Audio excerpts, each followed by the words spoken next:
Mimi nitachukua labda nusu ya dakika ama nitakuwa mfupi sana. Asante sana Your Excellency, President wetu. Najua unafanya kazi ngumu na nilikuwa naangalia labda zile miaka zangu za zamani ningejaribu, lakini singelifikia kiwango chako uko na sisi hapa. Nataka kuleta rambirambi zangu personally na familia yangu, kwa ajili familia yangu ni kama ya huyu mzee amelala. Familia na najua vile wajane mnafikiria na vile mko na mawazo mengi kwa kumpoteza mzee. Nyinyi ndio mmefanya mzee afikishe miaka 85. Nyinyi wajane. Wale wazee wenzangu ambao wana mama mmoja hawajui. Lakini mimi najua kama si nyinyi mzee angelifikisha hizo miaka. Kwa ajili mama mkubwa kila saa yuko kwa record ya mzee kule walitoka pahali wamefika. Huyu mama mdogo yeye ndiye alikuwa naye daktari wa mzee usiku. Najua ni saa ngapi mzee anataka dawa na mzee ni kitu gani angelipendelea kula leo. Mzangu wazee ambao wana mama mmoja hawajui. Nikisema kwa ufupi, Inspector General ni rafiki yangu sana. Ndio kwa sababu niko hapa kwa niaba ya wafanyikazi wa Kenya. Kila wakati kuna mgomo, kuna shida, ukimpigia simu anachukua haraka. Juzi tulikuwa kwa sherehe huko sehemu za Tana River, nikamwambia nimepata fursa ya kuwaona ma Inspector Generals wetu wote wa polisi, kuanzia kwa the First Commission of Police Bwana Hinga mpaka kufikia kwa wewe. Na nilianza na kampani moja ina deal na mambo ya communication, ilikuwa inaitwa East African Post and Telecommunication Corporation. Nilifundishwa kama telephone technician. Kazi yangu ni simu. Ni wakubwa wachache sana ambao saa zote unaweza kuchukua simu mpigie na achukue. Kila wakati anaona kama huyu mtu ananipigia simu atakuniomba ama hatoshei cheo changu na hafai kunipigia. Kubwa wachache sana. Na wewe pia na mkubwa yako Murkomen na Head of Public Service, na naweza kumention wachache katika serikali yetu ya sasa ambao hata ukipiga simu saa 6 ya usiku atachukua. Na ndio kazi yetu. Na hiyo ndio nidhamu mzuri mzali kufundisha. Na pia tusisahau mambo ya mchungaji alisema, mambo ya imani. Ni lazima tushikilie imani, imani kwa serikali yetu, imani kwa kila kitu. Nilipromise nitakuwa kwa ufupi. Nataka kumalizia nikiwaambia hivi kama mzee. Mazishi ama kifo ndio kinaleta watu pamoja. Wale waliokuwa wazima wakati wa marehemu Tom Mboya, Kenya yote ilikuja pamoja. Wakati marehemu JM Karioka alipokufa, Kenya yote ilikuja pamoja. Wakati tulipoteza wakubwa wetu wote, Kenya yote ilikuja pamoja. Kwa hivyo nataka kuambia kwamba mazishi ndio huleta watu pamoja, familia pamoja. Kenyans, let us remain united. We have an able president, an ability ya kutuserve. Akiangalia nyuma tuone, ndio asidi kuwa na nguvu za kuserve sisi. Thank you. Umesahau kuambia watu uko na bibi kapi wewe. Huyu ako na more than 2 huyu mzee. Lakini rafiki yako, asante. Nataka kuita wa mwisho kwa sababu ya Excellency, as you have seen, we value our elders, we value our leaders. It is not in our tradition and culture to disrespect the dead.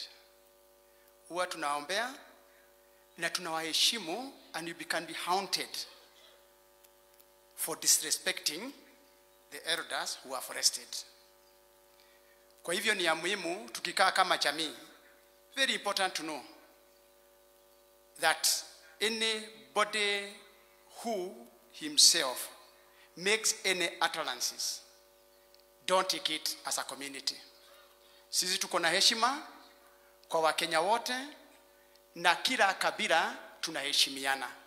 That must never be taken out of context.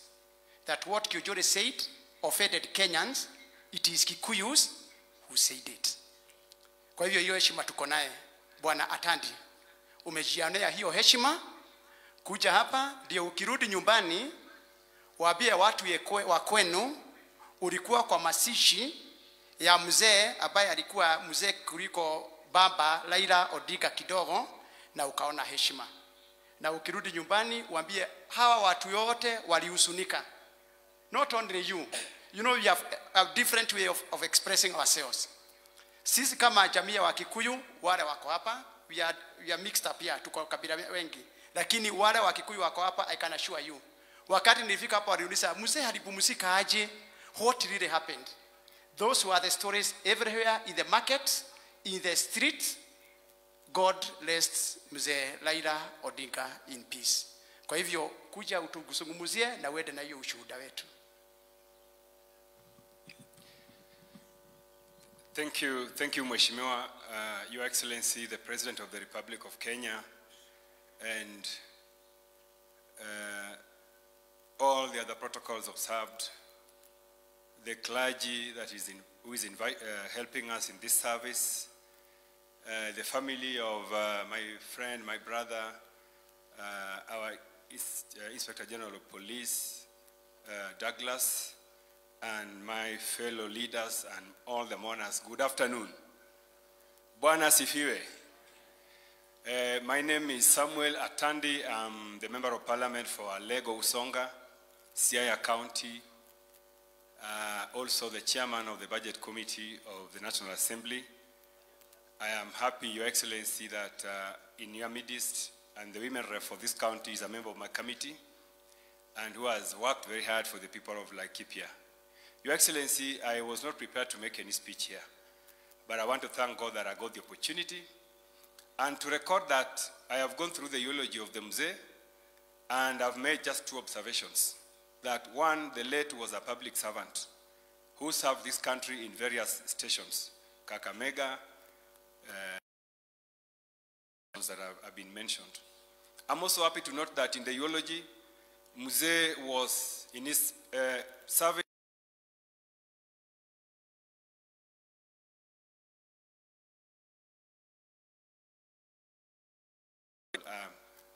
character that I've noted from Mzee.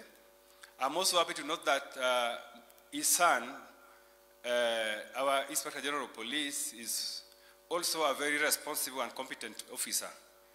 I have worked closely with him, and he has been of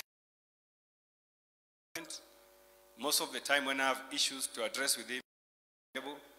And Your Excellency, there's a time I had so many problems in my constituency, and he was able to. And over the years, we have been able to build a close relationship with him, and this is the reason why I'm here today to support him. Your Excellency, I want to say that Kenya is one country. Kenya is one country.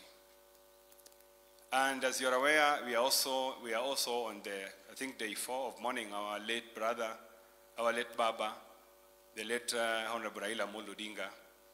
I would like to say, Your Excellency, that Baba taught us some fundamental, two fundamental things that he taught me. He told me that in this country, we are all brothers and sisters. That we should never attempt to isolate and discriminate anybody.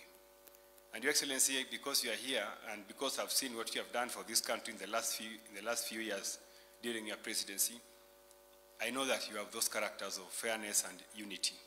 And I want to urge you, Your Excellency, that the mission you started of true national inclusivity, I would like to urge you to continue with that mission. You are now our father. You are the father of everybody.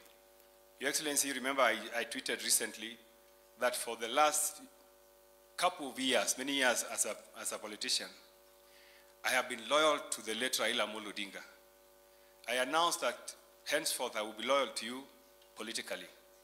I want to urge my fellow leaders and Kenyans that let us unite behind President William Ruto, because it's the symbol of national unity. And this country, the first thing that we must do as Kenyans is to preserve the country. And preserving the country will mean that we have to see each and every person as brothers and sisters. Because if you don't do that, then we'll never have a country. Let us first have a country before we can have leaders.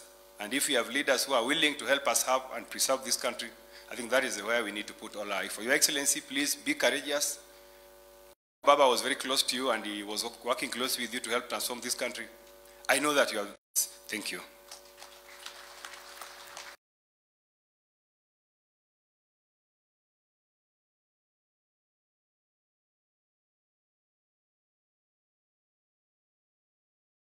So Parliament.